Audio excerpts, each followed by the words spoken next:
Eshikizire bwa nyuma yo kugwisa akajura kaca kiziremo omuyaga nikwe kusiga ishomerere riri ahansi konka cyakahire tino mwana ufitire cyo mu gisho murungi kikabaho ubwire bwa weekend abana bataroho Rubira Island ninga shekirwa tubayina abana babo bakushorera ngo babe bari mu ishomerere rindi so nani nsaba ku Dr. D first priority utwenga district nabakiri kwataho reka ngo first priority bagiteka mpa arubera bamanze bayumbuka Rubira ishomerere riri hagati y'ekirwa cya Rubira kandi niyo riyonko mugomborera ya Kabingo Isingiro North kandi ni rya government naturiyo mbunkenke nabo cyo nani nsaba government na district tuyamba na Rubira primary school abo kwa bana mbao esize bana bari mu ndebiti abandi P7 muri ya mukazimbaka kumwara kajya rwazuye nankaniye kiyungu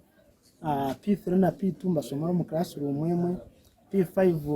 na P4 bari mu kanisa so mwene mbere tugumire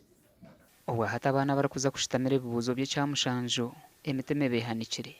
konka tusima government skill already on pipeline ka government turiyo tuza kutaha structures kandi very soon leadership yone ijaha okureba disaster stage bayireho no kurenga bayirikangirira abantu barabira nimba humuriza ngo babe kamu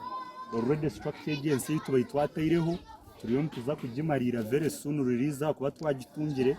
then turengu necyombe kwe kiriyo mu pipeline nacyo cyagumiza mu cyabaho abana bayitaho kuba abujya mu island batungaho kwegera gasha kwa Ruth n'wamanya